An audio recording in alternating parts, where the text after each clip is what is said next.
Hello and welcome to the Book Resorts Winter Bazaar. Yay! It's not Book Resorts, though. Shoot! All right, this is what we do for recording back to back. That's what I get. Take two. Click. Oh. Your clapperboard interrupted my line. Well, you didn't wait for the clapperboard. Don't you know anything about producing? No, clearly not.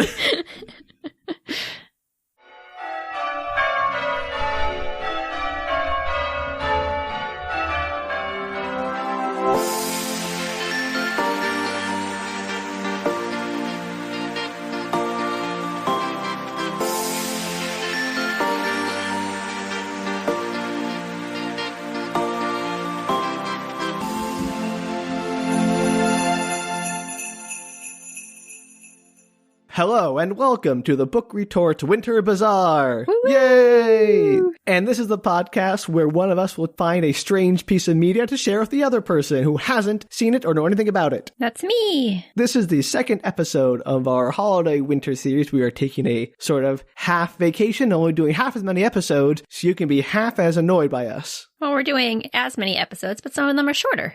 Book Resorts, everybody. Check them out. Yes. So, we had the excellent Snowmageddon episode last time. Yes. That Danielle shared. I figured I'd take things in a more traditionally American holiday route this week with the film Pottersville from 2017. Pottersville, okay. So, Danielle, you know anything about this movie, and I'm very excited for that fact, because this movie is wild. Yeah? It's so wild, in fact, that I can't find any descriptions that don't give it all away. That's impressive. So, I'm not sending you a description of this movie. Instead, I'm going to send you a snippet from a review of this movie I found on Rotten Tomatoes. Okay. Because it amused me, I guess. So this review, or this part of this review, is from David Ehrlich of IndieWire. Says, in a year full of disturbing events, there's something uniquely unsettling about seeing Michael Shannon look as shaken as the rest of us. Maynard might save Christmas, but we all lose a little something along the way. Yes. Aww. I think that's as good a description as any for this crazy film.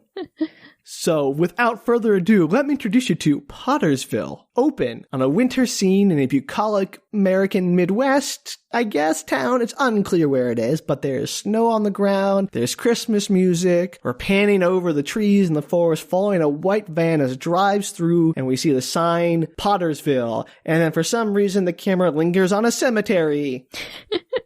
As you do. It isn't a theme of this movie. It doesn't come back. It's just, oh, here's a cemetery in the middle of your happy Christmas introduction. So thank you for that movie. So it's right next to the entryway to the town? He's driving quite a long ways, which doesn't make any sense because he lives in the town he's driving to, as we'll learn in a moment. But I guess he was out just for a constitutional? I don't know. We drive past the Pottersville Mill, which is closed, and there's clearly been some economic devastation as a result of that. It's your classic small town propped up by a single industry that has moved on and everyone is now suffering. Mm-hmm. Windows with plywood in them, with, closing sales, all that stuff. So we follow this van as it drives into town, and a man in a suit gets out. It's Michael Shannon, Yay! Who is named Maynard Greiger. And he opens his general store and starts turning on the lights, which is obviously struggling, and it's in a block full of struggling businesses, and he shovels his sidewalk off of all the snow, and he looks left and right, and none of the rest of the block is shoveled at all, so he goes and shovels the whole block. Oh, well, which that was nice of sets him. up his character as the nice guy doing everything.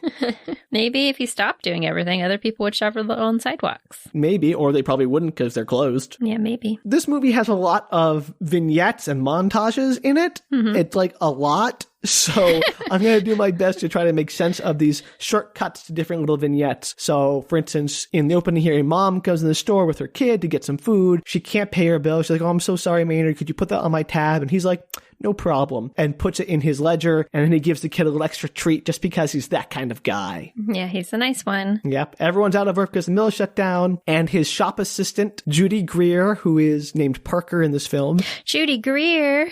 Judy Greer. I love this Judy movie Greer. has an amazing cast, and they are largely wasted. It's wonderful. Judy Greer is always wasted. She's fabulous, and she should be a lead in all of the movies ever. Well, she is a lead in this movie, so you got that.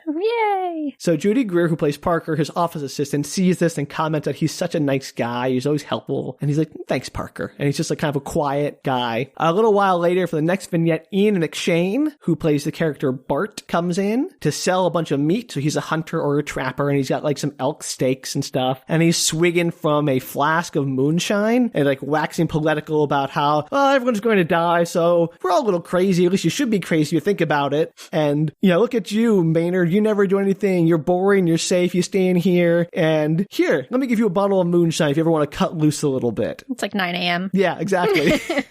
Good choices all around. Yeah, so it's sort of setting up again that Maynard is known as the safe, nice guy. And here's Bart, who is like the, you know, wild man trapper who has his own still and makes moonshine out in the woods. So, okay. I'm assuming something's going to happen that's going to upset Maynard's perfect little world. Danielle, did you write this movie? No. Just seems obvious plotting. So Maynard's excited about the steaks. He's like, oh, my wife is going to love these. I'm going to go home early and surprise her. I'll give you 3 guesses what happens. You'll only need 1. He gives them away. He's going to take the steaks home to his wife. Yeah, but he gives them away to somebody else. No. He doesn't make it home early. He does. His wife is cheating on him. Hey! I did need 3 guesses. I was wrong. I thought we were still talking about the steaks. I was confused. No, I didn't realize he'd he'd gone home. To get him home early. So he's going home. I didn't realize he'd actually gone home, Sam. Yeah. Sorry, I should have been clear about that. But you got there. You didn't even need that, Danielle. You still got there. So I think you figured it out. So his wife, Connie, is played by Christina Hendricks. Ooh. Obviously wonderful. Mm-hmm. And so he goes in the house. He has flowers. And like I said, if you can't see where this is going, I don't know why, because it's the most obvious telegraph. Super obvious. Yeah. And so he hears like dog barking upstairs. And so this movie is actually better than both of us, because what happens next is completely unexpected. He goes upstairs, he opens the door, and he finds his wife in a full rabbit fursuit. Canoodling with a guy in a wolf fursuit. Like sure, they're like not? Standing up, like rubbing arms on each other. So when this happened, I had to pause the movie because I was shook. I'm like, what? Why did the fursuits come out in the middle of this Christmas movie out of nowhere? That's their kink, Sam. It's okay. Well, that's only kind of, this is so weird, Daniel. I can't even express it, because I did not see that coming. Because, wow. I knew the cheating was going to happen, upset his perfect little world, but I did not expect this. Maynard is somehow just like taking this with aplomb. He's like, oh, huh? And he's like sort of asking questions. He's not like freaking out. Excuse me. Yeah, Can you explain what's happening here, please? So he's like, what's going on? And the guy in the wolf suit says he's going to leave. And Maynard, it's like, oh, I know you. Is that Jack? And Jack is Ron Perlman. Don't they all know each other? The town seems pretty small. Yeah, exactly. So he identifies him as Jack, who is played by Ron Perlman. That's quite the cast. I know, it's such a good cast. And he's the sheriff, and they haven't been having sex, as Jack explains, because this is the club, and the club says you can't have sex. And there's also a club of furries in this small town with 32 members in the Tri-County area. It's weird, Danielle. Also, this whole idea about the club can't having sex, I mean, I think this movie didn't spend the 5 seconds on Google it takes to figure out that furries are very much about sex. There are probably furries that aren't as into sex. I'm sure there are, but like, again, it's not, I just don't know why the movie decided to make this club about the abstinent furries. Well, maybe it was more because they didn't all want to like cheat on each other with each other's partners. And so, but they still wanted the furry club. Danielle, you were putting way more thought into the furry club over this Tri-County area than this movie did. They get to like, there's apparently a population of people in this small town that all like the same thing, but don't want to necessarily share partners. I mean, that could just be a rule on your book. I guess, sure. But he insists that the whole idea isn't even a sex thing. Oh, well, that's not necessarily true. Yeah, so this movie treats furries as a punchline, which isn't okay, and it's probably one of the biggest problems they have with the movie. But it's so lazy and clearly knows so little about them that's more of a joke on the writers and how wrong they are than it is offensive. Like, it's too stupid to find offensive, almost. Anyway, his wife is like, I'm so bored. We never do anything fun. It's such a small town. And so Maynard correctly points out that it's crazy that instead of talking about to him, she just becomes a closet furry. Like, that's her solution to being bored at home. So he's like, no, this doesn't make any sense. It doesn't add up.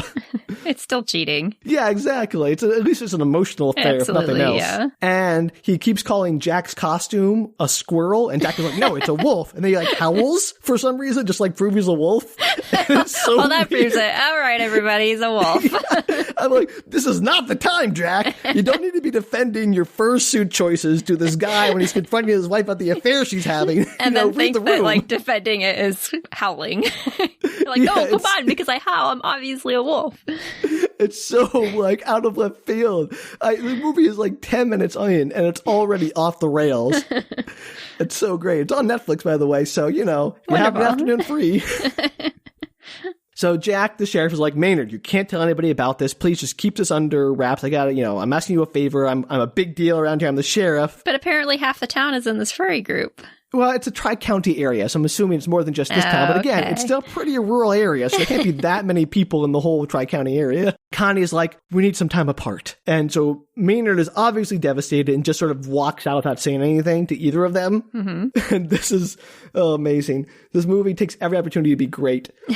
He drives off. While I presume on the radio, because we hear this music, the Chipmunks Christmas song is playing, which is so on the nose. I don't know why the Chipmunks are on the radio, but man, they are great sometimes choice. on the radio. I guess I don't listen to enough radio. But is it the Christmas song? Yes. Yeah, it totally plays on the radio. Okay, well, this is what I don't know. But also, what a great song to choose while he's leaving his recently discovered furry wife's affair. To a potential squirrel, which is very akin to a chipmunk. He's like, wolf, Danielle. He howled and everything. We went over this. Oh, man. So this movie is making all the right choices, in my opinion. That's the only one that matters. Well, for me telling it, yeah. All right, so it cuts to the night, and Maynard stumbles into his general store drunk as Parker is closing up and locking everything down. Did he get the moonshine from his friend? Yeah, Danielle. Yay. See, you know what? That Chekhov's moonshine comes back right away. It's not even very long. It was like 5 minutes. He's rambling about how he had tried to go out and breathe in life, and instead all he breathed in was poop. Rabbit and wolf poop. And he's just going on in this like sad way. He's drinking the moonshine. He's getting kind of loopy. I have a question or a prediction or please, a whatever. Thought. Just break it, Danielle, please. Is this a kind of a retelling of It's a Wonderful Life? Danielle, how did you know? Because, well, Pottersville Christmas Story kind of suggested it this might be. This movie cribs so much from It's a Wonderful Life towards the end that it is wild. Like, it is, it's like someone said, let's take It's a Wonderful Life, and then just shove in a furry rom-com into it for some reason. I'm here for this. Let's do it. I'll be honest, the ending is a little boring because it's so cliche, but everything up until that point is gold. All right, so he's drunk, he's mad. He's drunk, he's, rambling on about everything, doing that sort of drunken philosophy stuff. And then he mentions that Connie left him. And Parker's like, oh, I'm so sorry. Do you need to come back to my place to crash? Who was Parker again? Was that the moonshine guy? Parker? No, that's oh, the assistant. Yeah, Judy Greer. Okay, got it. Sorry, yeah, I missed Parker her name. Seeger. You know me and names. I had like Judy Greer in my head. And so Parker's like, hey, you need a place to stay. You can come to my place. Obviously, they're going to end up together because it's a rom-com and we know how this works. Yeah, I called that from the moment you introduced her as a character. Yeah, no, I figured that out too. I was like, is that his wife? I was surprised when she was married. When he was married, I was like, oh, yeah. Really? Yeah, no, I immediately identified, like, oh, it must be his wife. And then, oh, he has a wife that's not her? Okay, well, that's going to be his wife. It's the same thought process I just went through. So, again, this movie is wonderful because everything that you expect to happen happens, but so much that you don't expect to happen also happens. The best movies. It's really great about, like, here are all these cliches, but also, here's a bunch of weird nonsense. So, Maynard elects to stay by himself. So he does ask Parker if she belongs to the furry sex club, and she's like, okay, I'm leaving. Which is kind of like, yeah, I guess, but also kind of an about face to just abandon your Did she sad, answer the drunk question? friend. No. She did. I mean, she might be. Half the town, apparently, as you pointed out. So Maynard is sort of stumbling around his store. He looks around and he spots a ghillie suit hanging on the corner of the shop. And he's like, if she wants a furry, she'll get a furry. So he changes into a camo outfit, puts on the ghillie suit, then goes into the back of his store and pulls out the Halloween box and takes a gorilla mask out of the Halloween box, which he has in his store for some reason. And he puts on this mask. He's looking into the mirror and he's like psyching himself up. He says, you know what a gorilla would do to a bunny? Eat it alive! And he's like this super menacing way, and he's like getting so psyched up to be this gorilla fursuit thing. And he just like put together, and I am here for this, Danielle. I am so here for this. It's the best. Why is it a gorilla head with the ghillie suit? Yeah, I don't know. He's got like gloves on. He's the whole thing, like, hunting gloves. But it doesn't look great, Danielle. I mean, imagine it would not. I know many fursuits cost hundreds or thousands of dollars and are painstakingly put together as labors of love. This is not one of those. So he drunkenly wanders outside, yelling and growling, and then we cut to the next morning. He's sleeping naked in his office. Parker walks in, wakes him up, and then like quickly ducks back out of, embarrassed, like, oh, you should get yourself together. But also, you got to see this. And so Maynard gets up and he goes outside, and his shop is full of people watching a tiny little black and white TV he has on a shelf, and they're watching the news. And I don't know why they're all gathered in the general store watching the news, because maybe they don't have TVs at their homes. There's no TVs anywhere else in town, just this one black and white TV. This tiny little black and white TV. And it's obviously not the only TV in town, as we'll learn later, because everyone is obsessed with this one show. But also, what a weird, like, I guess this is the local place where everyone gets together to watch the news in the morning. It doesn't make any sense, Danielle. Maybe they were all over the coffee shop and then word spread and that was the closest TV. Yes, the coffee shop, though, this economically devastated town supports. Okay, every town has a coffee shop, Sam. It does not matter how economically devastated it is. There's always a place that serves, some diner that serves coffee. I can't argue with that. There has to be a coffee shop somewhere. You're right. And maybe this is the coffee shop, because he has like tables set up too. So I don't know. Like a general store / coffee shop deli. It doesn't matter. The movie doesn't care. You shouldn't care. Okay. I'll let it go. There's this news broadcast where the reporter Stacy Gutierrez, played by Elena Hurst. Sorry if I got that name wrong. She's standing in front of the old closed down mill, and a bunch of people from the town are gathered around. They're all saying there was a Bigfoot sighting last night.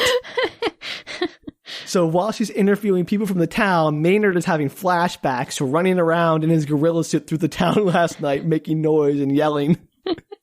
And they're like, yep, that's Bigfoot. Yeah, that's exactly, like, no one recognizes this obviously terrible costume for what it is, which becomes a thing throughout this movie, I'll tell you. That's good. I'm glad they're going to bring it back. At one point, one of the people being interviewed describes how the Squatch was drinking out of his little boy peen fountain they have in their yard. Oh, no. And of course, if you think this movie doesn't have a solid flashback of that happening, you underestimate this movie, Danielle, because it does. You get to see a man, Ian McShane, in a gorilla suit drinking out of a boy peen fountain in a yard. So it's that kind of movie. Yeah, movie delivers, Danielle. So I know you know what's going to happen with Michael Shannon or Maynard and Parker, but do you have any idea where this movie's going to go next? No. yeah, you do, right? It's exactly right. This movie is like one's the most cliche and also the hardest to predict thing because it is insane. So apparently this Bigfoot sighting is huge news, like not just in the town, I but just like that everywhere. They all get on board. They're like, that's what it was. Can't possibly be anything else.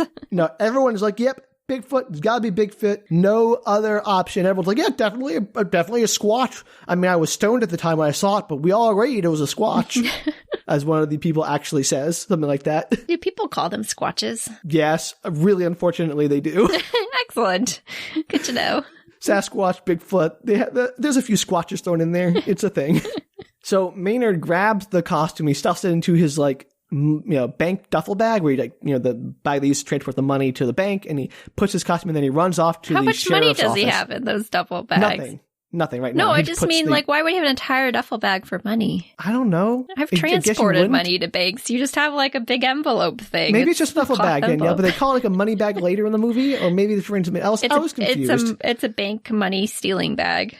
Okay, yes. It's a bank robbery. Plot line you don't know about. Yeah. So what you don't realize is this movie is actually a heist movie where Maynard, disguised as Bigfoot, is going to rob the Pottersville bank. No, I'm just saying. Because they're doing so well economically, they've got lots of money to spare. I meant maybe that's why he was still functioning while everybody else was out on their luck, is because previously he'd used that bag to rob a bank. He thought if he did that, he'd have his wife would be more into him. No, he kept it low key because he didn't want anybody to know, but he's just been slowly doling it out. It's like Robin Hood. Okay. Yes. Robin Squatch. Anyway, continue on. It's a good theory, Danielle. I want you to expand on this at some point. Okay. Bring it back. So he goes to the sheriff's office and he's carrying this bag into the sheriff's office, and he sees all these crowds gathered around, milling about, talking to the reporter person. And what? Like one Bigfoot sighting, the whole town just turns up and just starts standing around just like, yeah, that was a Bigfoot last night. And they're like talking about it. It's so weird that this is like the biggest thing. Not in a small town. It's a small town. Yeah, but like why are they all standing around in the middle of daylight outside in like a square, gather in there wherever they gather, like in their coffee shops or whatever. I don't know. They just decided a couple of people were standing outside and then more joined them. The town is small and then everybody was downtown. Sure. I thought it was weird, but what do I know? So he goes in and sees Sheriff Jack, and Sheriff Jack tries to explain like there's nothing sexual between Connie and me. It's just about the club. And again, I'm not sure this movie has Googled furries, but more than just to figure out that they are a thing that exists. So they didn't bring on a furry expert to like walk them through the process. Yeah. No. Which, again, I don't know any furry experts. I'm not a furry expert, but I have been on the internet, so I have some ideas. Anyway, as he's talking, Maynard's like, hey, I need to complain about something. I got to explain. And they're interrupted as the deputy comes in. It's like, hey, you got a phone call from a producer who wants to talk to the sheriff. And the sheriff is like, all right, we'll talk about this later, Maynard. Don't worry about it. And of course, cuts him off. Everything goes unexplained. And the sheriff takes this call from some TV producer. So this is apparently a big deal. So he was planning to go tell him what was up? Yeah, like, hey, the Sasquatch thing was me. I got to tell you about it, but he didn't have a chance because circumstances. Sure. And for the rest of the movie, they will not, he will not tell them. Yep, exactly right, Danielle. Because you only have one chance in life. You can never just like interrupt or come back 20 minutes later. Yeah. So as he's walking outside from the sheriff's office, two people whose names we never get, at least that I could recall, walk up to Maynard and are like, we've been researching this whole Bigfoot thing that apparently just happened last night. So they've been on it. And they're playing these sort of nerdy, excited types. And they're like telling Maynard how they have this idea. And they're getting really into the Bigfoot merch game. They want to sell Bigfoot merch at his store. And if they'll let him put their merch in his store. And he's like, yeah, sure. He absolutely agrees because he spots his wife walking down the street. So he runs up to her and he's like, Connie, I need to talk to you. And she's like, I can't talk right now because Bigfoot. Which what? I know I cheated on you, but you know what? There was a Bigfoot sighting, and can we like prioritize important things right now? No, that's right. She's like, I need to talk to you. She's like, I can't talk. I'm too excited about Bigfoot. She's super excited about Bigfoot. It's like, is she into Bigfoot? Well, because she's in, who knows? And she's like, it's the most exciting thing to happen in decades. I gotta go. And she just won't even like talk to him for the 5 minutes while they're walking. It's such nonsense. This movie is trying so hard to have Maynard not explain to anybody to anything. So that's the kind of movie this is going to be. Anyway, so Maynard, while she's walking away from him, has this epiphany that he is going to be the Bigfoot this town needs. Okay, that's the obvious solution.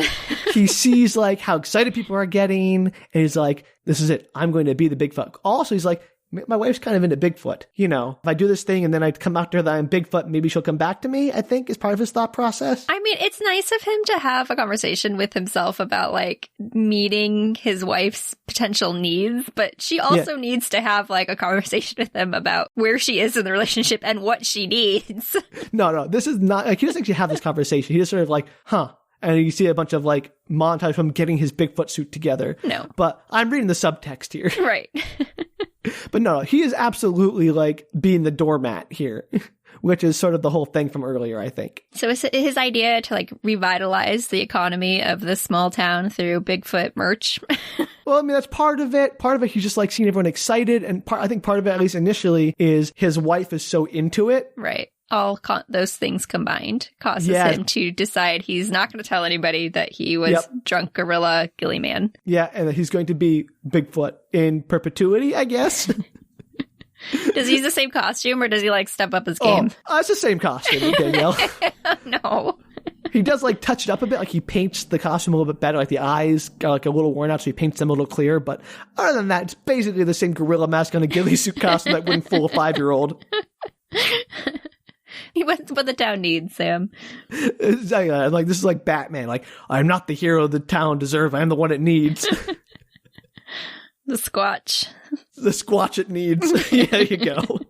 Oh, man, this movie, I swear. So it cuts to the night where he's back in costume. He's running through the streets, yelling, putting on a big show. It's like cutting to a bunch of different little scenes of him running through the town. So it's a montage of that interspersed with more interviews on the news about people saying, oh, I saw him, or I saw this. And then more shots of like buses rolling up for Bigfoot tours and those guys selling merch in his store. Basically, business is booming. The Squatch market is a hot market. Oh, There's also just a random shot of a furry party where they're like holding drinks in their fursuits, and Maynard's wife just declines his call as he's calling her, and like, cold-blooded, man. That's harsh. Very harsh. Who knew that Pottersville was going to turn into a Sasquatch movie? Every description literally spells out that he dresses up as a gorilla and becomes a Sasquatch. Well, that's the entire plot of this movie, apparently, so. Yeah. You understand why I couldn't give you a description that gave that away. 100%. Yeah, you can't. Because that's bananas. It's so bananas. I love it. It's a Christmas Squatch movie. Like, who was sitting around on a table and was like, let's come up with a movie. Oh my gosh, I have the most brilliant suggestion. So you know how It's a Wonderful Life is this super sweet classic about a man who gives his all and then is redeemed by the love of his friends. What if that movie had more Sasquatches and furries? Sold. Let's make it. They did. Where's Judy Greer? We need our stat. Oh, we need Judy Greer. We need Ron Perlman. We need everyone. Ian McShane. We need an all-star cast for our Sasquatch It's a Wonderful Life movie. Labor of love. I did not look up how much this movie cost to make or how much money this movie didn't make, but I guarantee it's definitely in the negatives. It was probably funded by the actors. Oh, man. They're having fun, I guess. By Sasquatch Society. I mean, like, if someone came up to me and said, Sam, famous actor that I am in this universe, would you like to be in our Sasquatch Christmas movie? I would be yes. Absolutely yes. 100%. Right, me in. So I can't blame anyone for being in this movie. It's the role of a lifetime. The role they're proudest of. How often you get to play both, like, the romantic lead hero and a guy pretending to be a Sasquatch? It's Never. just like, never. Yeah. This is the only, like, in the Venn diagram of life. Rom-coms, Christmas movies, and Sasquatch movies. There's one point of intersection, and it's this movie. It's this movie. Yeah. Oh, so good. So this montage is happening of Maynard running around in the gorilla suit and everyone like talking to the news and the scene getting bigger and bigger and snowballing, and the town is getting decorated for Christmas, and Bigfoot at the same time. So like Bigfoot stalls, like Bigfoot hot dog stand goes up at the same time, like the Christmas tree gets lit up. So it's like very like weirdly tying Bigfoot to Christmas. I mean, the patron saint of Christmas is definitely Bigfoot Sasquatch. Bigfoot, the patron saint of Christmas. You know what? I love that. I'm going to have to update my advent calendar for more Squatch. And again, I don't know really why they were tying this all together, but at one point they were panning up this Christmas tree as like being lit, like the lighting of the Christmas tree. I'm like, please let there be a Sasquatch tree topper on top of that Christmas tree. Was there? Please let there be no, there was just a star. That's so sad. Lost opportunity. Lost opportunity for sure. I wanted to see Sasquatch standing on top of that Christmas tree, and I was like, ooh, yay. You could have Squatch all over that town, like in the nativity scenes. No, this movie, just for whatever reason, has the Christmas stuff and the Sasquatch stuff just not related to each other at all. They're just both happening like in parallel. I wish they had married the two aesthetics together. That's sad. Who was the person in charge of all the like setting and scenery? I don't know, but I got enough words with them. In this universe, Sam, the famous actor in the Sasquatch movie, I'm going to be putting a lot of suggestions out on set for this movie. First suggestion, more Squatch in my Christmas tree, please. Squatch it up in here.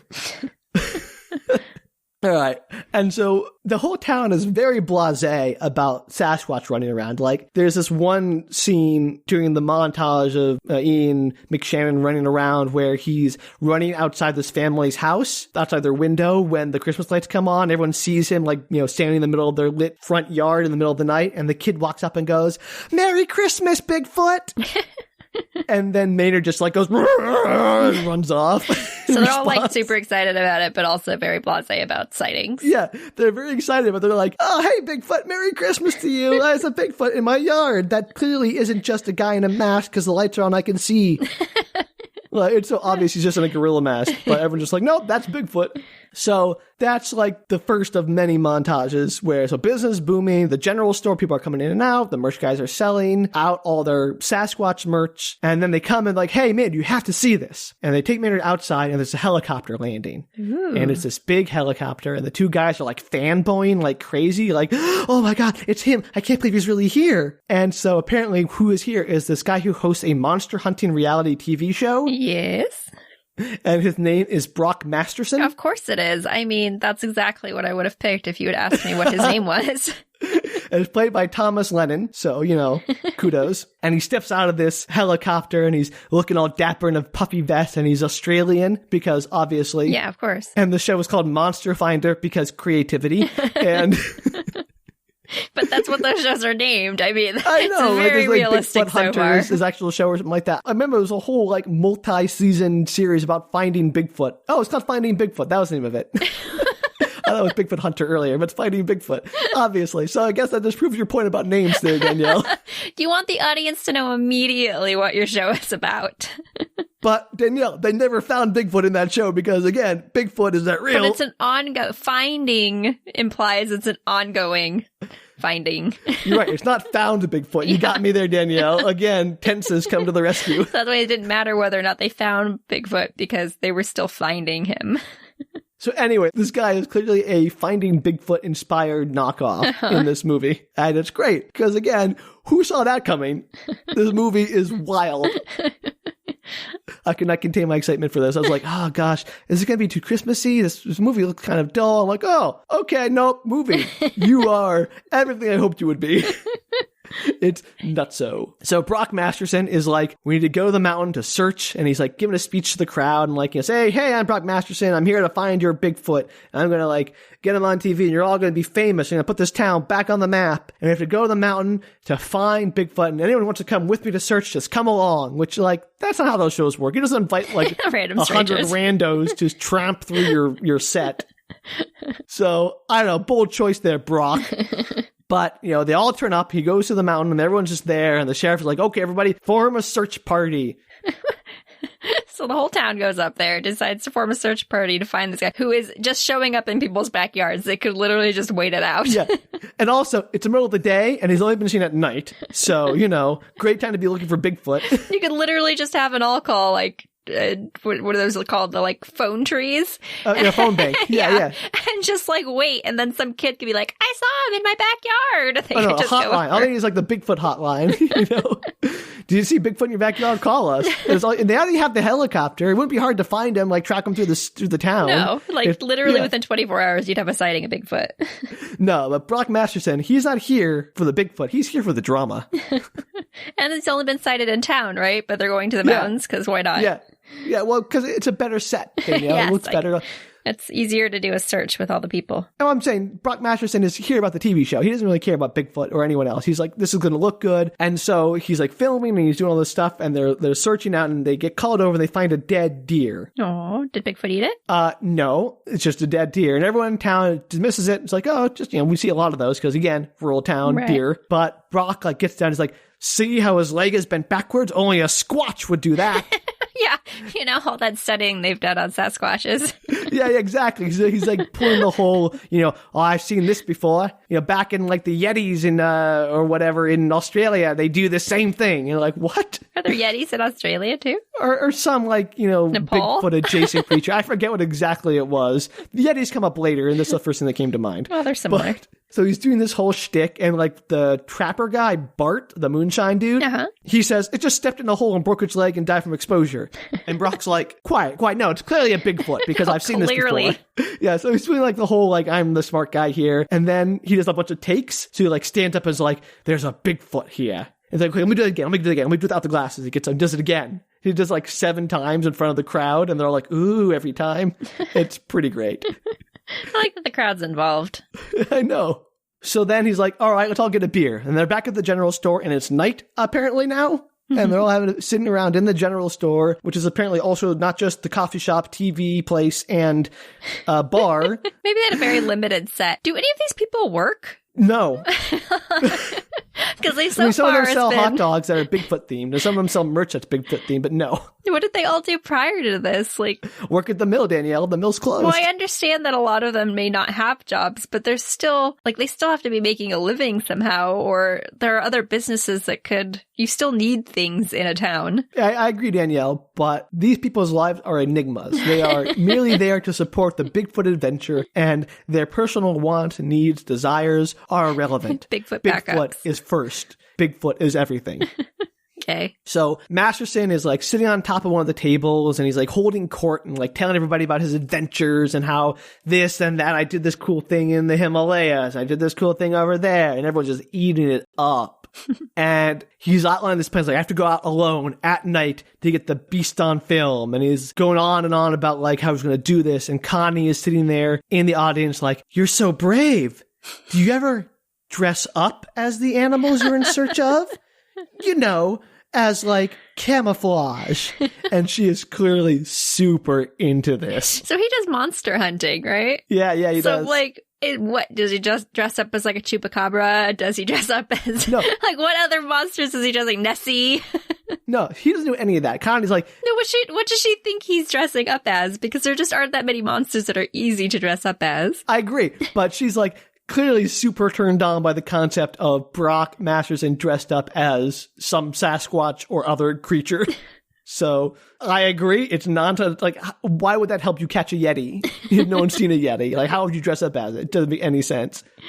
So I had a question earlier about like when she was first talking to Brock about like if she was horny for Masterson or horny for Bigfoot, and the answer seems to be both. Both. Well, he's apparently very attractive and charming. He is. And so after this exchange, Masterson whips out an acoustic guitar because he's that kind of guy. And he's like, I'm going to perform a song for you, one that I wrote about a Yeti that I encountered. That's classic. I mean, he's obviously the guy who has a guitar at the party.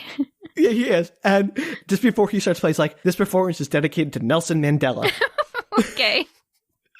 And then he plays this absolutely atrocious song about him tracking a Yeti, and he's not a good singer. And this goes on for way too long. Like, the movie lets us hear the whole song, basically, for some reason. And while that's going on, Maynard tries to go talk to Connie about, like, hey, can we talk now? She's like, no, he's singing. Go away. And she clearly does not care if he breaks up with her. No, she wants nothing to do with him. And he also probably isn't trying that hard to talk to her. If this is like his plan, I'll wait till the guy's singing and then I'll go talk to her. I know, but she got caught. Like, it's even more her responsibility to go up and talk to him about it. And she's just like, yeah, I'm really, really involved with this Yeti situation. Sorry. Bigfoot, Danielle, please. Sorry. He's singing about a Yeti. That's what I meant, the Yeti situation. Okay. But she's also really involved in the Bigfoot situation. She is, so we gotta be both clear. Bigfoot and Yeti situation. She is like very into right now. It's disturbing. Which ironically is her husband, so you know that's something. Yeah, I know. That's kind of like a big part of this. So just as Masterson finishes his Yeti song, Bart, the tracker, he pulls the Jaws nail on a chalkboard thing and basically says the Jaws line verbatim, you know who I am, what I do for a living. If you really want to be world famous, we need to catch that thing, and I'll do it. He basically gives the exact same quote. I should have seen that coming when he said he was a tracker. I don't know why I never got to that. Yeah, nope. They're like, this movie takes no cliche opportunity missed. It just takes them all. I got really sidetracked by the Sasquatch plot that I forgot that he it's was a even really a character. Good misdirection. Like all wonderful magicians, this movie dabbles in misdirection. So he gives that exact speech, and, you know, if you need it, I'll track it for you, I'll do all that stuff. And the sheriff is like, okay, we'll let you know. And then just leaves. So that was an interesting choice. Does he ever get to track it? Are you going to tell me? You'll find out, Danielle. Oh, okay. I'm sorry to disappoint you. What you'll find out in like 15 minutes. I want to know now. Well, patience is a virtue, Danielle. You have to have patience to see what the Squatch is going to do. Not right now, it isn't. So we cut to Maynard, who is clearly practicing in his car about confessing to Connie about being in Bigfoot and how he did it for her and how he has to make it work so he won't let anyone down, and how like nervous he is and how much he's like trying to make this all happen. And then he's just outside her house and he doesn't go inside. He doesn't do anything about it. And he sees the production van for Masterson's show drive by, and he sort of drives off after it as they're going off into the woods. Like, he's clearly going to try to play the Sasquatch for the cameras to keep the whole thing going. Right. So there's another quick montage of him getting the costume ready and getting into it. And he's out in the woods and he's watching the production happen. And Masterson is being a real jerk to his crew. He's like, hey, why are you standing there? You're measuring the light. He's like doing the Christian Bale on the set of Batman thing. Where he's like chastising the crew and like chewing them out and being a total prima donna. Ouch. And being very unlikable. And Maynard is just watching him from the woods. And so one of the production crew, they go off into the side of the woods, and then he like kneels down. And he's like, all right, let's get going. And he starts like saying, oh, see, Sasquatches are drawn to wood because of the sap which they eat. and, doing Where's all this he sort of... getting all this information from? I don't know if Masterson is improvising it or if the actor is improvising it, but it's clearly improvised. There's not a book about, I'm sure there's lots of books about Sasquatch and Yetis, but there's no actual, definitive book. there's no, you can't look at it and go, oh, they eat sap. That's good to know. He was eating sap for their libido is what he says, because of course he does. And he's just spewing all these nonsense Sasquatch facts. It's hitting these sticks together to try to draw the Sasquatch out. He's like, here, Squatch, come get your sap. And it's great. And that was your Australian accent. I mean, I'm going to go in and out of it because so does he. And the production crew guy, he shakes a bush oh, there's the Sasquatch. They're clearly faking it because TV. And then he's like, I got to clap for it because Sasquatches are most jealous of people because they're similar to us. So he claps. And before the production guy can clap back, Maynard in the Sasquatch costume claps instead as a returning clap. Sorry. And the crew guy's like, what? That's a good joke. It is. And so he keeps going, and then he lets out this yodel to I'm going to make a Sasquatch call. And then Maynard responds with his own Sasquatch growl. And he's like, and so Mash is like, hey, crew guy, that's very good, but you're a little bit too close. That wasn't me. Very funny, but seriously, you're a little bit too close. That wasn't me. So it's that classic sort of misunderstanding. Uh-huh. And then Maynard pops out of the bushes going, Rah! And everyone just turns around and hightails it out of there and just run away screaming. Good monster hunters right there. I know. He's like, I guess we didn't get the shot. That's so sad. He did all that work. Yeah, so we cut to the hotel with Brock is packing to leave, scared. He's talking to the producer who's drop the Brock routine. It's just us here. And so he's clearly just a regular guy pretending to be Brock Masterson, which is this character he made up for the show. Right. And so she's trying to convince him, hey, the network, they have an idea. We want you to keep going. And we want you to use that tracker guy from earlier to help actually catch the Bigfoot. It'll be the biggest TV event ever. If you manage to catch Bigfoot on TV, this will make your career. If you manage to catch this thing, it probably does not exist. Well, they saw it. It jumped out of them in the woods, and their first thought is, that's Bigfoot, not a guy in a costume. So, no, what would have been really good tie-in for this movie is a little book that has all of the a Sasquatch facts. Sasquatch, yeah, the eating the sap for the libido and everything. It's that. What's the gnome book that was the inspiration for David the Gnome? Yes, but for Sasquatches. Exactly. I'm here for it, Danny. We should make the Pottersville Guide to Sasquatches. Sell it. I'm sure we wouldn't need permission at all. I mean, what is copyright? Just saying, that would have been a really good tie-in. It would have drawn people to your movie, and vice versa. I don't know if it would have been better than the movie, but it would certainly have been something. So Brock is not really on board with the whole Sasquatch hunting idea with the creepy, scary tracker guy, but the producer strokes his ego enough about how he can go into movies, he can retire the character of Brock Masterson, and he finally agrees to do it. So he doesn't really want to monster hunt. No, of course not. He's just doing this as a show. He's this show is not very good. It doesn't get a lot of ratings. I'm just trying to do this so I can break into movies. An obvious jump. Yeah, I guess, from monster hunting to films. Yeah, exactly. That's Pottersville for you. It never takes the straightest path. It always takes the weirdest route to get to the plot that you know is going to happen. So when he's a jerk to the staff, he's still actually being a jerk. He's not just pretending to be a jerk. No, he's actually being a jerk, but he's being an Australian jerk. Okay. He doesn't drop the accent until he's alone with his producer. I just wanted to clarify. No, that's he's absolutely a pretentious jerk. Got it. But anyway, so they go out to the cabin where Bart the tracker is, and they're like, hey, Bart, we want you to come out and help us catch Bigfoot. We'll give you $5,000 to come with us. He's like, $5,000 to go with you, $10,000 to catch it. Because, of course. And they agree. There's probably some wiggle room, but okay. Nope, no wiggle room.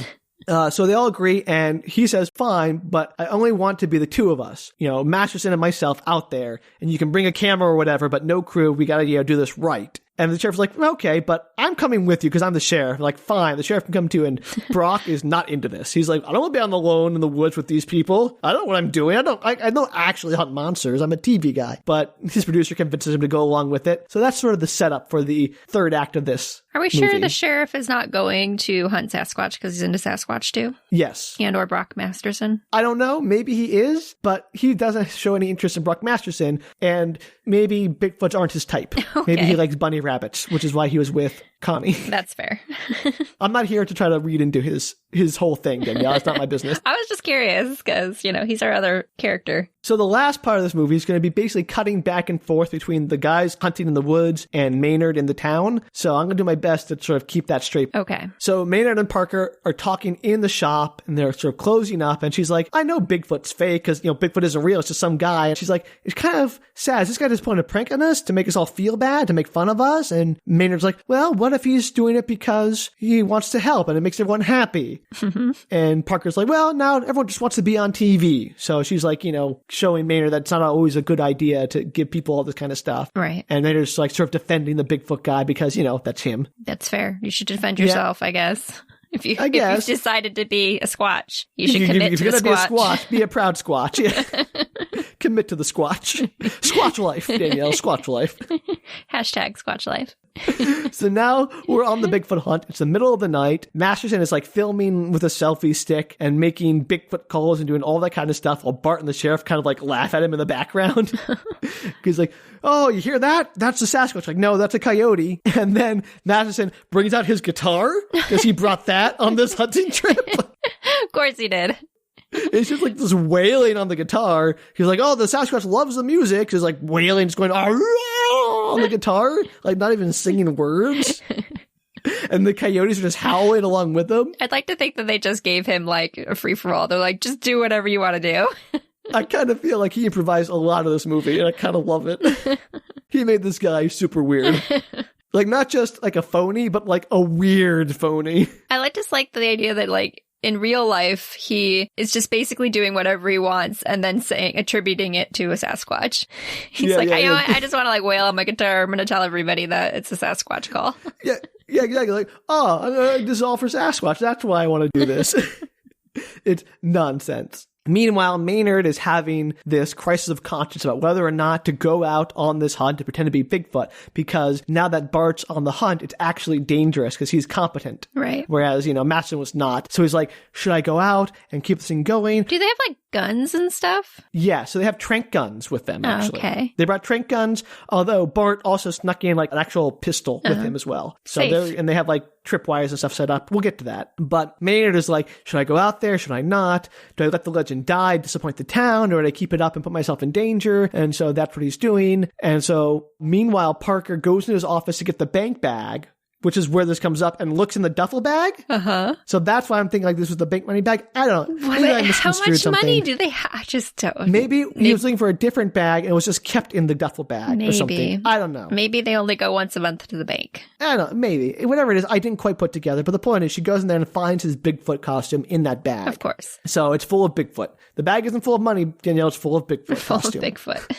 Open up the bag. You're like, it's Bigfoot. He's in the bag. Everybody, I found him. Bigfoot bag. My Bag-O Bigfoot. My new product from Parker Brothers. Bag-O Bigfoot. Bag-O Bigfoot. You've heard a barrel full of monkeys. Have a bag of Bigfoot. Bag full of Bigfoot. That's hard to say. Bag of Bigfoot. Bag-O Bigfoot. Bag of Bigfoot. All right. Well, that doesn't help this podcast at all. So, however, Parker doesn't say anything to Maynard. She just like walks out and like looks at him real hard and like, here's the money bag, and then like leaves. Uh-huh. So no one talks to anybody in this movie. What was her reasoning for not mentioning it to him? It's just because he said earlier maybe he's trying to help out? I guess. Or maybe she's just like, how do I confront my boss that he's playing Bigfoot around town? You go, hey, what the heck's in this bag, dude? You could do that. Maybe she's like, I don't want to lose this job because I have nowhere else to go. Maybe, but you'd have like a wrongful termination suit if he fired you. Look, Danielle, this is at-will employment. There's no wrongful termination there. Okay. Right? I mean, you can only get in trouble if you fire somebody for like prejudiced reasons. Well, that's retaliation, though. You know what? It doesn't matter. It's not retaliation. Retaliation for what? That she knows she's a Bigfoot? Yeah, do for that like pointing out that he's Bigfoot. And then if he retaliates by firing her, I think you'd have a claim, is my point. I don't know anything about labor laws, but I feel like the laws favor the employer or not the employee. But not for retaliation. There are retaliation laws in a lot of states. It's not like calling a whistleblower stuff. It's not like, hey, I found you doing something illegal in your office, or I'm reporting sexual harassment. I just think you'd have a case. This is something he does outside of work. It's not related to the work. So if she's harassing him at work because of it, he can absolutely fire her. She didn't harass him, though. She would have just been like, hey, what's in the bag? Look, Danielle, you know what? Their end game, they end up together and she's not comfortable yet talking to him about, like, I his think she's just like in proclivities. shock and surprised. Doesn't really know how to broach it. She just sort of like leaves uncomfortably. Sure. Does she ever bring it I know up? that You know, it doesn't I'm not matter. Parker. I know that you're like the kind of person who would go up to their boss and confront them about being Sasquatch, but that's not Parker, Danielle. Parker is Parker. Not saying I would, but I would deeply consider it. I wouldn't just be like, I'm going to ignore it, not say She's anything not about it ignoring ever. it. She's like clearly wrestling with it internally. Okay. Continue on. Judy Greer leaves. Parker, Danielle. Parker leaves. And we're back at the hunt, and they're all sleeping in the tent, and then a tripwire goes off. They all wake up, and they rush out, and they all have their tranquilizer guns, and they're wheeling them about, and Maston accidentally shoots Jack, the sheriff, with the tranq gun.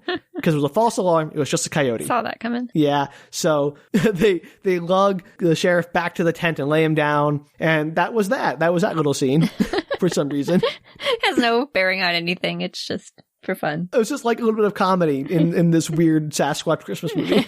So the next morning, the producer is at the general store buying some whatever, apples, I think. And she's like, they're so cheap here. And she's talking to someone else, another producer, about how like, well, they didn't find the Sasquatch last night. And Brock is not going to last because he's already calling me about how he has to like poop in the woods. And this is not for him. He's going to abandon ship. And so if they don't find it tonight, we're just going to call it off and we're going to, drop the episode. We're not going to do the Bigfoot episode because obviously if we have no evidence for Bigfoot, we can't do the show. And that's crazy because how many episodes do they have already out? Do they have like actual Yeti evidence on all No, of the of Yeti course episodes? not. No. So like, And what is she talking about? Weren't they filming earlier? Even though they didn't get him on camera, they still got the like yelling and the clapping and stuff, right? And they were faking it. They were shaking the bushes and everything. Yeah, So, like you could just make stuff up for days.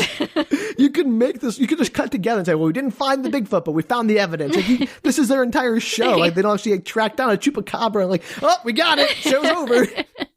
Yeah, shenanigans.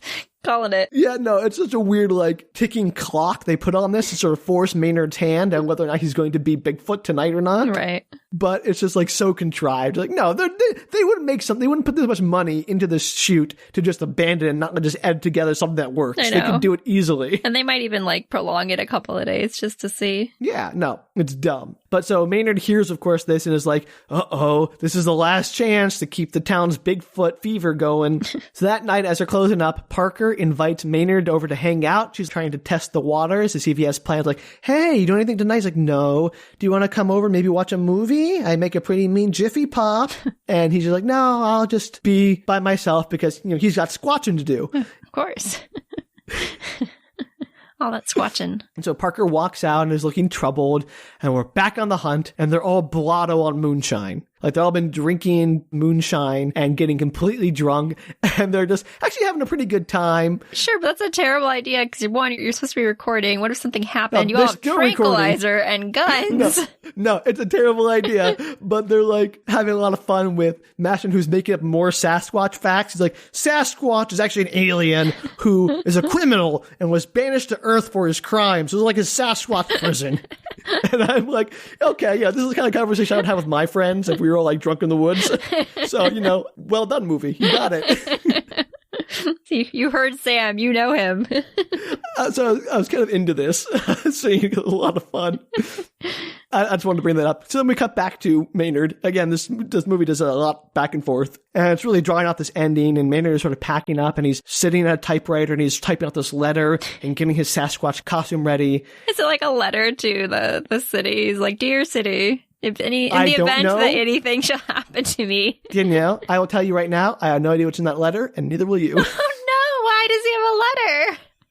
So he sends the letter out. And you see Parker walking down the street looking contemplative. Does the letter and she ever come stops. back? You just don't know what's in it? She turns, she runs back into the store to tell Maynard, hey, I know you're Sasquatch, but he's already gone. And she finds the letter in the typewriter, she reads it and like cries, and that's it. That's nonsense. That's all we know about the letter is that it like really deeply affected Parker. We don't know what's in the letter. We don't know what he wrote, but she was moved by it. He wrote, I robbed a bank. That's how I've been surviving at this store for so many years. I am Sasquatch now. This is my life. Don't look for me. I have to disappear to Mexico. My life has been very hard. The mill closed and everyone had no money to pay me. I had to take up Squatch. I had to sell my Squatch body for money out on the streets. He still has some of the bank money. It's under the floorboards, but it is running out. And that's one of the reasons he became Squatch. The rest of the money is hers if in the event that he gets tranquilized. And found out. And or murdered. I don't know if that's a better plot than this movie, but certainly no weirder than what we got. That is definitely what the letter says, Sam. It explains all the things. You know what? I believe it. I'm good with that. The letter is all about his many crimes. Okay. That's why she's crying for the with joy. good of the people, Sam. Yes, his crimes for the good of the people, because robbing a bank is good for them. Well, he used the money to, let them have ledger balances and keep his store going. He's apparently the only thing open in the entire store. He's taken on all the other stores. Yeah, that's true. He is now the only place to get any food, coffee, he did it TV. for them. When the mill shut down, he went and robbed a bank. That's why he has the bank bag. Is this the old, can you steal a piece of bread to save your family kind of thing, I guess? Okay. Well, I guess Maynard really is the Squatch hero we need. Exactly. See? Oh, my gosh. What happens next is brilliant. Okay. So after the Parker letter scene of mystery, we now move back to the woods at the hunting party. They are drunk and they hear a noise out in the woods. And so they arm up, again, they're drunk, to go investigate it. And they're going through and the sheriff is like, wait a minute, what day is it? It's Squatch Day. And the sheriff's like, hey, maybe we shouldn't go through this. And they see a bunch of lights strung up in the trees. And Jack's like, hey guys, let's, screw it. And so they go in and it's this furry woods dance party that's happening in the middle of the woods. With the furry club, they strung a bunch of lights up in the trees in the middle of winter, and they're out in their fursuits dancing in the woods. And it's like, what? And upon seeing them all, the hunting party enter the clearing where they're having this furry dance party. Connie, in her bunny suit, is like, welcome to our first annual Squatch Watch spirit gathering.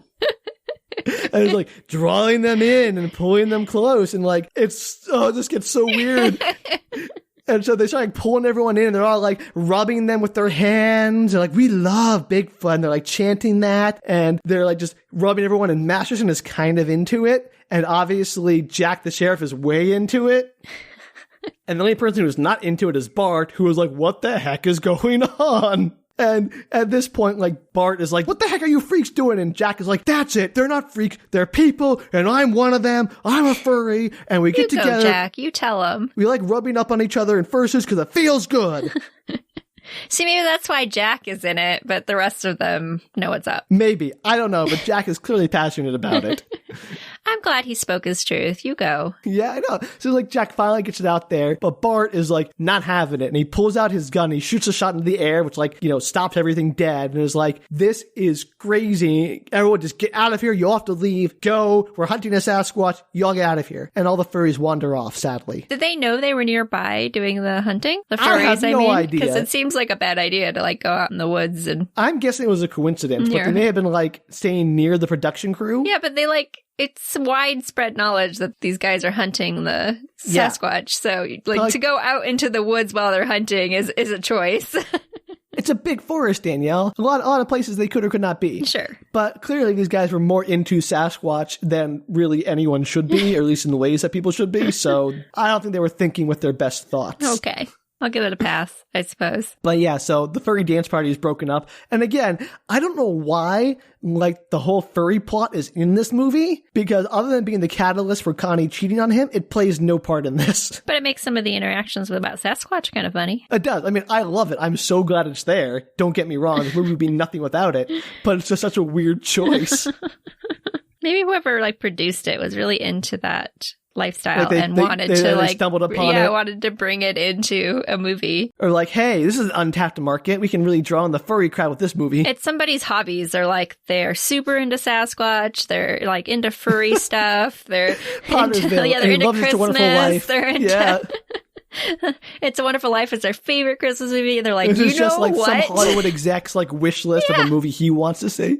And they got all the best actors to do it. Man. It's their fanfic of all the things they love. That's amazing. They really pulled off an amazing feat then to get such an amazing cast and movie together. Absolutely. So props to whoever put this together and got funding for it. And these actors, you go writer. You've opened my eyes, Danielle, to the possibilities of Pottersville. All right, so we cut to Maynard wandering through the woods as the hunting crew go back to camp. Maynard just found them in the middle of the woods somehow because he's apparently a good tracker too. I don't know. And Bart senses that Maynard's there, just like sniffing the air because... Even though he's super drunk. Yeah, I guess like the whole drunk thing is kind of over now. They're sort of walked off their... I guess... That's not quite how drinking works, but okay. Yeah, I know. I guess the furry dance party sobered them up. That's still not how that works. You still have alcohol in your bloodstream. Danielle, I'm not arguing that, but the movie clearly doesn't care. Yeah, all movies do that. Absolutely. And Bart asks Masterson to go, like, do his thing, like, do his Sasquatch calls, clearly as, like, bait to distract the Squatch while he goes and hunts it. And so Bart sneaks around, and the music gets, like, super intense. And, like, like, you know, big, tense music as, like, Masterson is making noise, and Maynard is making calls back to him as Sasquatch, and they're, like, dodging through the woods, and Bart is, like, hunting him down and looking for him. It's, like, this super tense, oddly suspenseful ending to this goofy movie right now. And finally, Bart sees Maynard through the trees, and he tranks him with the gun. Oh no. And he gets him, and he covers him with a sheet, and they lift him up and put him in the back of the pickup truck. Well, not looking that closely at him, like because they would see it's clearly a costume. I can't believe that's the first thing you do is you go and like poke at it. No, they don't even do like the Scooby-Doo thing where they like say, oh, let's see what this really... No, they just like cover with a sheet that he has, and I was like, let's put him in a truck, take him into town, tell everyone we got Sasquatch without even looking at it. That is the weirdest thing. And that's the most unrealistic thing in this whole movie. Oh yeah, that is okay. I just don't think that's any like, there's nothing remotely human about that. You would totally look at the thing you just tranked. No, yeah, especially a experienced tracker. Yeah, that's crazy. But they do it. They wrap him in a sheet, they put his body in the back of a pickup truck, they drive him through town. Masterson is yelling for everyone, come out, we got Sasquatch, we caught him, everyone gather around. He'll like give him this big old speech about how he caught Sasquatch. This is the biggest thing in television history or in humanity's history. And everyone in town is gathered around, and Connie's there in her fursuit, in her bunny rabbit fursuit. I guess she's out now with all her other friends who are all in their fursuits gathered around. Why would they all decide that this is the time to like come out? Apparently they no longer care about the secrecy of things when... All in mass. There's not a single person in there that's like, I don't really want to tell everybody my personal sexual life. Not all of them. There's only like 2 people in fursuits, so maybe the rest of them are there, but you only see like 2 of them. Sure. It doesn't make any sense, but Connie's like, I'm come here to see Bigfoot in my fursuit. I'm going to do this. I mean, if she was going to go anywhere in her fursuit, it would definitely be to see Sasquatch. 100%. So Masterson rips off the sheet, and it's clearly a guy in a gorilla suit, but no one figures that out. They're just like, oh, ooh, until Parker runs up and is like, hey, what'd you do to him? And she goes up, like, it's just Maynard, not Bigfoot. And he like takes off his mask, like, are you okay, Maynard? And Masterson like freaks out. He's like, what? This was all fake? I can't believe nobody looked at this dude. No. And just starts ranting out. He's going to sue the whole town. He's going to sue all of them. He's going to like come back. You're all going to be sued into oblivion. I'm going to destroy this town. And he like storms off. That's actually a huge news story, though. If you had all that on camera, was demasking the Sasquatch that everybody's obsessed about in the entire country right now. Yeah, no, it's clearly he misses that whole thing, but he's like so upset that his big break is ruined. And Maynard sort of comes to a bit and is kind of groggy just in time for the whole town to start like berating him. Be like, Maynard, how could you? How could you do this? I'm going to put my big foot up your big ass for this. And like, you know, tearing him apart and yelling at him. And Connie like takes off her, I guess, helmet, whatever the top of the fursuit's called. I don't know. Hood? No, wait. Yeah, the head. The head. She takes it off and she's like, Maynard, is that you? She's like, oh, bunny rabbit, I did it for you. And then she like leaves in a huff. Why? She found out her husband was totally like willing to dress up for her. I think she's just mad that it's not really Bigfoot, which is kind of awful in a way. She's a terrible person. No, her intentions towards Bigfoot are questionable at best. So we're back to another montage of the town as it dismantles the Bigfoot economy. Oh, so sad. Yeah, they're like closing down like the Bigfoot hot dog stand. All the merch is going away. The tourists are leaving. People would still buy that stuff. It's a huge story. Nope. About the town that like succumbed to Salem witch trials-esque like mass hysteria. Danielle, I am with you, but this town just like gives up immediately. See, that's why they're not doing very well. Yeah, that's the reason.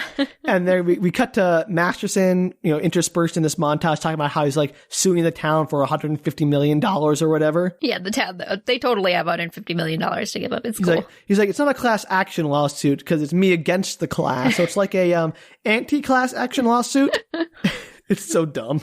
And he's talking to the news interviewer, Gutierrez, about this. And so Maynard is moving out of his home because Connie kicked him out after seeing all this. Like, you get your stuff, get out of here. I'm so mad at you. He should have left a long time ago. Well, yeah, obviously. And Parker's on the phone, like calling the sheriff, trying to arrange for some kind of meeting to defend Maynard. And so she gets everyone together in a town meeting, and she's talking about how, like, hey, how much Bigfoot merchandise did you sell from his store? Did you give him any of the profit? Did he ever ask? You know, the whole It's a Wonderful Life speech about, like, how he does everything for you guys. Where would you be without Maynard? When you needed this, who was there to help you? When you needed food, who put your name in the ledger? And then she pulls up the ledger, says, here, take a look. And she opens it up, and it's empty. Uh-huh. So he, like, never wrote down anyone's name. He never kept track of anyone's tab. He was just giving that stuff away. And not a single person ever came up to him and was like, how much do I owe you? I've got a few extra dollars from this job I just did. No, apparently not, because they're all terrible people. Like, he shouldn't go back to helping these people. They're awful human beings. And so she's like getting the whole town turned around on Maynard, because, like, Bigfoot was there to make you happy. He did what he thought he could. And, you know, he never asked for anything in return. All he ever wanted to do was help this town. And so on. And so she pulls that big It's a Wonderful Life speech and turns them all around. Meanwhile, the reporter walks into the general's... Yeah, no, this movie goes on for, like, longer than you think it should. There are, like, 7 endings. It's very Lord of the Rings. Meanwhile, the reporter, Gutierrez, walks into the general store to talk to Maynard about being a Bigfoot hoax, to, like, interview him and get his side of the story about it. Mm-hmm. And Maynard explains that he didn't mean it to hurt anybody, how it just made people happy, and he figured, why not? It was mistaken impression. I happened to dress up as a gorilla in a ghillie suit one evening, and people just thought I was Sasquatch, so I ran with it. Basically, yeah. And it's like, it seemed to make people happy, so I just kept going. And it's all, like, very much the standard stuff, which is too bad, because up to this point, the movie has been, like, insane, and to have this very rote ending is kind of a letdown. What would you have hoped would happen with this? I don't know, maybe he got, like, tranked and stuffed up as Bigfoot, or, like, maybe they started this big, like, they all covered it up and kept the Bigfoot legend alive. They should have covered it up. That would have been fun. Yeah, like this, okay, everyone, you're going to get your TV show. We're going to keep Bigfoot here. We're going to make this town run on the Bigfoot economy, and everyone comes away happy. That's such a good ending. That should have happened for sure. See, I just came up with that. It's great. Yeah, no, that's really good. So instead of having, like, Bigfoot not passed down from father to son as Maynard passes the legend on to his children like the Phantom, it's become this It's a Wonderful Life trite ending, unfortunately. Oh, I wish, yeah, I totally wish your ending had happened.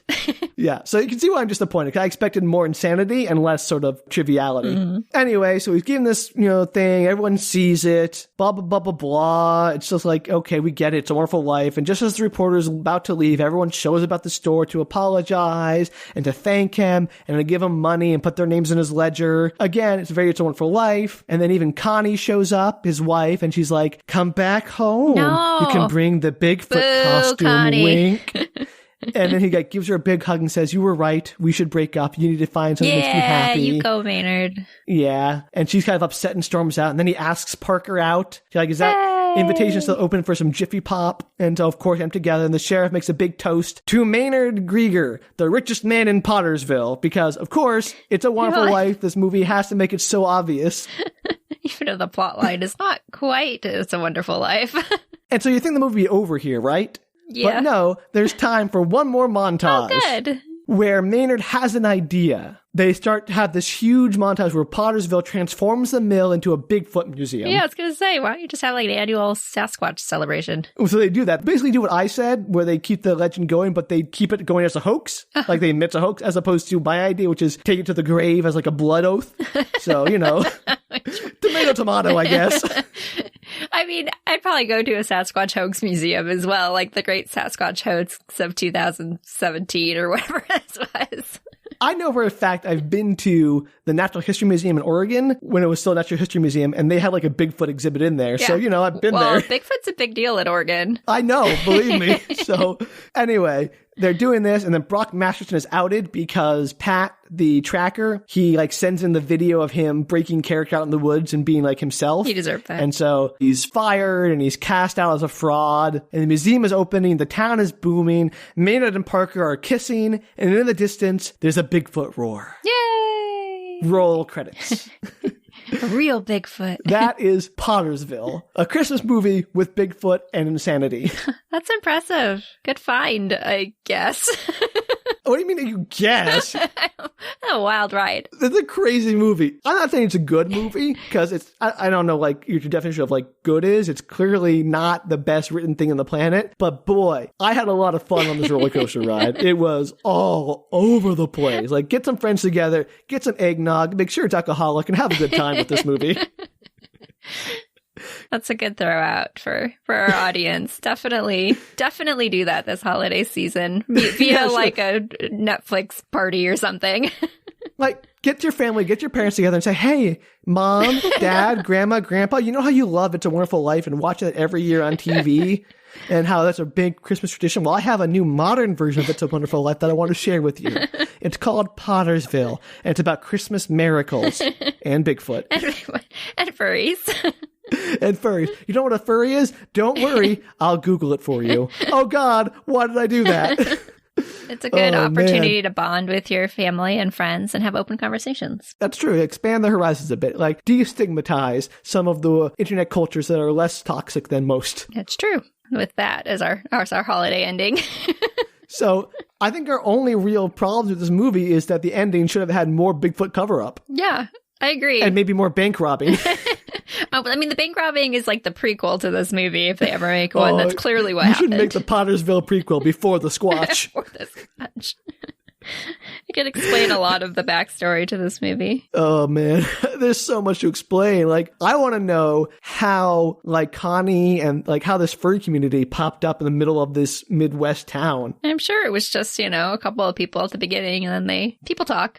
And it's largely an internet thing. So I don't know, like, I didn't expect Connie or, like, the sheriff to be internet people. But apparently they are. Or maybe this is, like, they found a way to break out of the internet. I don't know. I just think it'd be an interesting investigation about, like, all these people have backstories I want to know more about. Like, even Brock Masterson, I want to know more about his origin becoming Brock Masterson. See, prequel. We've got it. We have it made. I'm into it. Do you have any other questions about this movie, Danielle? No, I think you best summed it up when you said that it is both a movie that hits all of the cliches and goes exactly where you think it's going, but somehow goes nowhere that you think it's going. Yes. The way it does that at the same time is masterful. This movie was not well received, as you can imagine. Yes. Shocking, really? Yeah, right.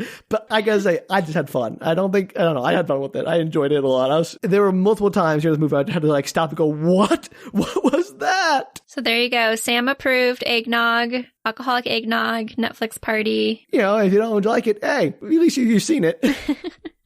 Be the perfect one to watch while you're in quarantine this holiday season. Yeah. Well, if you have any ideas on how better to incorporate Sasquatch into our holiday celebrations, please write in with your idea. I mean, we could do, of course, the Christmas Squatch, the Hanukkah Squatch, a Kwanzaa Squatch, a Ramadan Squatch. You could do a Squatch for everything, man. Yeah, Solstice Squatch is my favorite. Solstice Squatch? Yeah, a Squatch for all seasons. A Squatch this. Squash this. Oh, man. So, yeah, if you have any really good Squatch holiday ideas, please write in. Or stories. Yeah, do you have any stories in your own life of... Did you encounter a Squatch during the holidays? Wild? Yeah. Or Did you have a holiday Squatch encounter? Yeah, in general. We'd love to hear about it. Please. Yeah. You can find us at bookretorts.com. Or on Twitter, Facebook, Instagram at bookretorts. Until then, this has been the Book Retorts Winter Bazaar, and how bizarre it has been. So bizarre. So very bizarre. Well, until next time, bye. Take care, everybody.